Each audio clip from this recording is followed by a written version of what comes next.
Hello everyone, welcome back. Happy Independence Day. It's a beautiful 4th of July today. And I want us to consider who are the people that actually fought in the American Revolution. Okay, and that goes for both sides. Okay, who were the people that fought in the colonies, and who were the people that fought on the British side?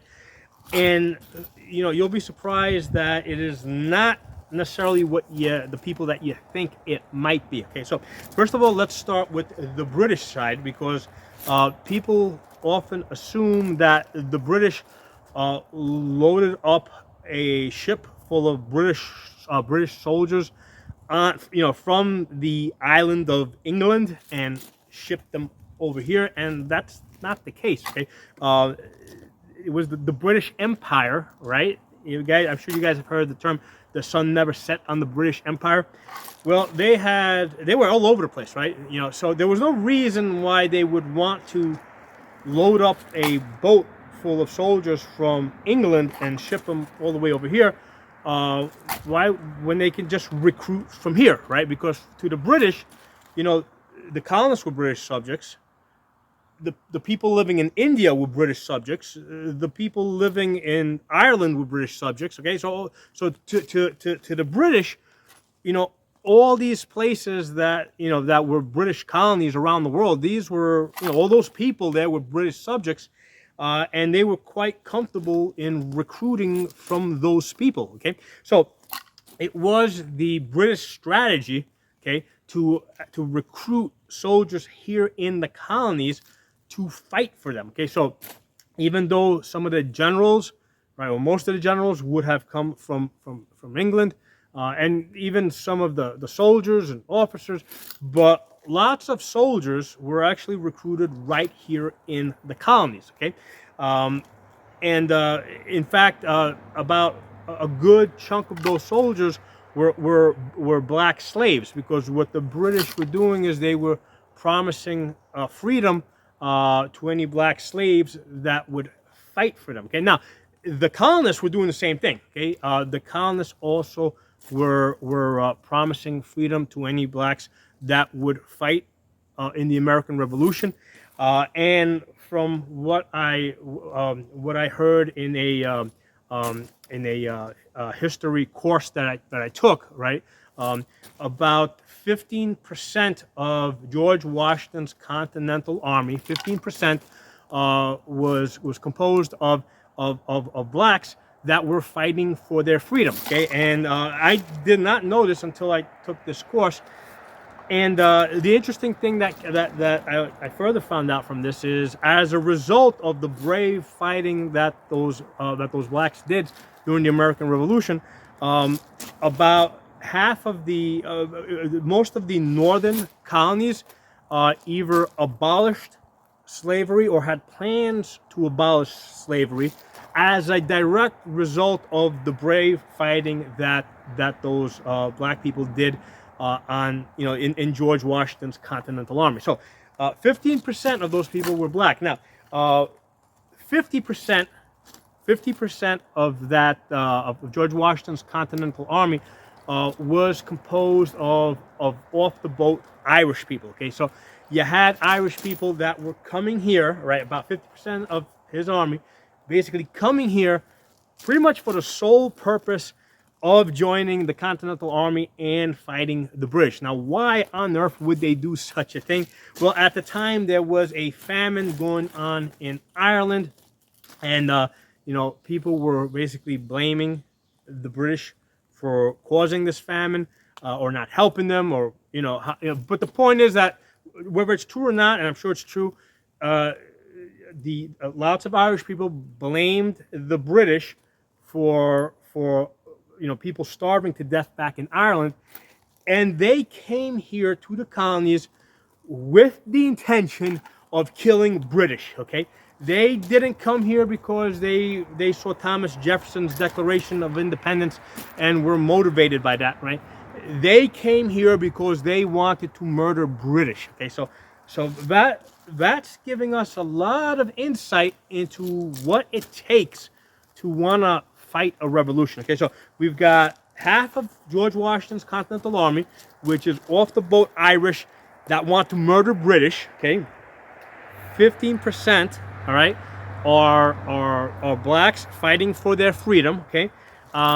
So if I do my math correct, we're basically looking at about 35% at most, okay, of the Continental Army that is comprised of colonists, you know, of native colonists, right? People that have been here in the colonies for at least, you know, 1 or 2 generations.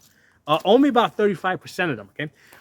So to me, that's extremely interesting. So separate from that, what I also heard at the time that I took this history course, around at the time of the American Revolution, about 30% of the colonists were loyalists. Okay, they supported the British. They were loyal to the British. They were against they were against this, you know, this rebellion, and they basically were enlisting to fight for the British, right?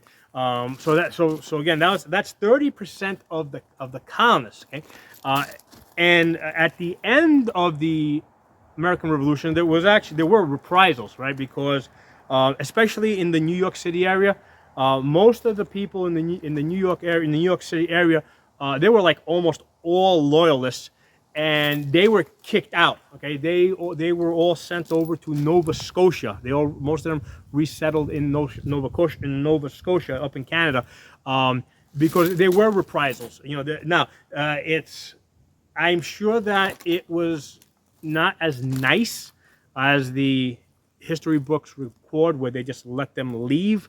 I'm sure that there was some beatings involved. There may be a few murders. Of course, a lot of that stuff probably hasn't been recorded. But there were reprisals. At the very least, we know for sure that the loyalists were kicked out. Okay, so we're looking at 30% of the colonists that were loyal to the British. About 30% were loyal to this, you know, to the cause for independence. They didn't actually fight for it, you know, but they supported the breakaway from the British Empire. Okay, and about 40% in the middle didn't give a rat's ass either way. Okay, as long as they had food on the table, they were happy. Okay, so if the British came through town, they held up British flags. If the Continental Army came through town, they held up Continental Army flags. They really didn't want anything to do with the war. They wanted to appear like they were supporting either side when that particular side came through town. Okay, and this is a very common thing, because if you don't support that army that's coming through town, they're pretty much going to raid you. They're going to take everything you have, which in many cases happened anyway. Okay, it did happen. The British did very commonly take whatever they needed when they needed stuff from the colonists. George Washington refrained from doing this until he kind of got to Valley Forge, right? And then things kind of got desperate over there, and then he had no choice. He gave his Continental Army permission to go out into the New Jersey area and forage, okay, which means basically go door to door and take whatever you need. And you can, again, lost to history, but I'm sure that when these colonists showed up to people's houses to take whatever they needed, there might have been some resistance, there might have been some shooting, there might have been some dead colonists. Okay, that's the nature of a revolution. Okay, that's the nature of a revolution. The American Revolution was more of a civil war than even the later Civil War of the 1860s, because when we look at the American Civil War that started from 1860 to 1861 to 1865, that was clearly divided north against south. The states were kind of like almost like their own nations, and it was basically the army of the north versus the army of the south. Very clearly defined, armies and boundaries. So that to me, that's more of a true war, right? Where you have the soldiers on one side fighting the soldiers of the other side. Okay, the American Revolution, right? In you know in opposition was actually more of a civil war, because it wasn't like North and South or East or West, right? But you had people in the same towns on opposite sides, and in many cases, you had townspeople fighting townspeople, and in many cases, they actually used the American Revolution as an excuse to kind of settle old scores. Okay, so that's something interesting that I found out in this course I did. Hold on, let me pause this camera because there's a plane coming overhead. Okay, so now this concept of, you know, kind of like people within the same town fighting against each other, that's something that the British were aware of, right? When I took this course, one of the things that the British were concerned about was like the entire colony is breaking out into this partisan warfare, and what they really wanted to do is they wanted to keep this a fight between the British Army and the Continental Army, right? They wanted it to keep it like that as much as possible. They did not want it to degenerate into just partisan warfare, where you had all these different groups, basically fighting on their own. So I think they, from what I recall, and I can't remember, they did take steps that I think would have sort of prevented that from happening, or basically in some ways kind of aided the George Washington's Continental Army from remaining a cohesive unit, because they didn't want it to break up. They wanted the Continental Army to stay together as a single army, so they could fight it as a single army. Okay, so that was one of the concerns of the British, that they wanted to fight a single army. They didn't want to fight they didn't want like all these partisan militia groups all over the colonies. Okay? So it's just some really interesting stuff that I think that we should keep in mind, right? That it wasn't like all the colonies uniting to fight the British. That's not what happened, right? That's not how revolutions happen. It was a small chunk, about 30%, that actually supported independence. And within that, it was probably, a lot of people say that it was, only 3% of the colonists that fought in the American Revolution. I would say that it was probably even a lot less than that. I would probably say it was less than 1%, because half of the army was off the boat Irish that were coming here just because they wanted to kill British. Okay, and again, coming back to kind of what I wanted to discuss, what kind of people fight revolutions, right? So you've got pretty much desperate people, right? You got desperate people with, even desperate people, like let's say the slaves that were trying to gain their freedom, or people that have nothing to live for and just want to murder the other side, which is kind of how I see the off the boat Irish coming over here, whose family were probably already dead back home, and they probably felt like they had nothing to live for. They just wanted to come here and kill British. Okay, so in the modern day context, right, who would fight in a hypothetical revolution? Okay, so let's say you had a dictator or a tyrant that took power. Who are the people that would fight in this revolution? Now, using the American Revolution as a pattern, right? It's not going to be the soccer moms. It is not going to be the fat guys that are comfortable, right? It's not going to be the guys with all the Gucci guns, because they've got expensive equipment there that they want to protect. Okay, it's going to be desperate people that have nothing. Okay, if I had to guess, I would guess that it would be the gangs. Okay, Bloods, Crips, Hell's Angels, outlaws, all these different gangs that you hear about. Okay, those are the ones that I think would fight in a hypothetical revolution.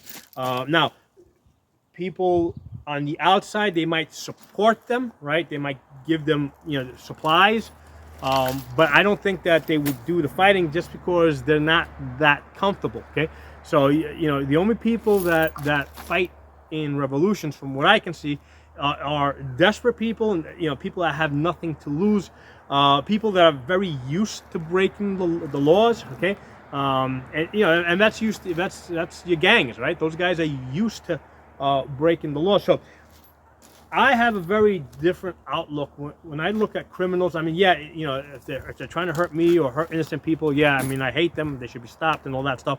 But I also see them as, you know, if they're in a tyrannical, dictatorial type of situation, I also see them as the people that would actually fight the revolution. Okay, because if a dictator, if a tyranny is oppressing us, well, they're also going to be oppressing them, right? And those people are going to react violently a lot quicker than, let's say, people like us watching this channel that are a lot more disciplined, right? You know, so some things for you guys to think about. You know, I'm not saying that this is the one and only way, but it certainly is not going to be like the police and military, right? Because those guys are like all about, you know, protecting their paychecks, protecting their pensions, you know, protecting their careers. Okay, so it's not going to be police, it's not going to be military. If anything, those guys are going to basically go fight for the dictator. They're going to go fight for the tyrant. Even the ones that say that they won't, you know what? Even if they won't, they're not going to stop. You know, stop the others that are, right. So the ones that say that, hey, they'll never, they'll never shoot innocent civilians. Yeah, maybe they won't do it, but they're not going to stop the other 90% that will. Okay, so you know, so it's not going to be police and military. It's not going to be the soccer moms. It's not going to be all you career people out there. It is going to be the criminals. It's going to be all the people that we typically lock up in jail. Those are the type of people that I think would actually fight a revolution. And we need to look no further than John Paul Jones, right?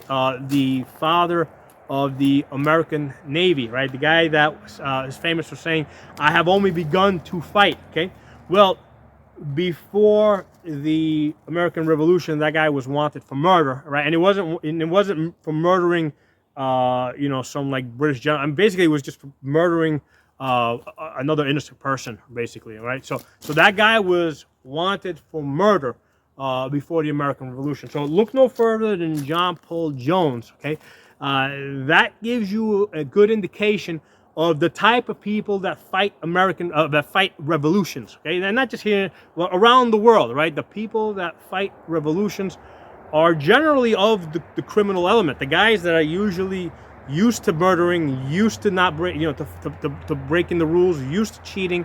I mean, you can look at the look at the communist revolution, right? You know, that happened in 1917 or whenever that happened. Well, a lot of those people were criminals, right? It doesn't matter that they were fighting for communists; they were fighting a revolution.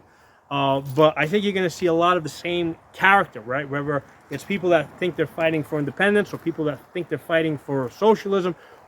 The people that pick up guns, right, or pick up arms and go fight tyrants are basically people that are used to breaking rules and used to murdering. Okay, those are the, you know, that's kind of like a requirement if you're going to go fight a revolution. It's not the rule followers. Okay, so again, the purpose of this is not to say that you guys should change what you're doing or change your lifestyle or change your religion or anything like that. No, it's just basically a reality check, I think. You know, look at history, see the type of people that actually fight revolutions. You know, if anything, just, you know, give them their due respect. Okay, thanks for watching. I'll talk to you all soon.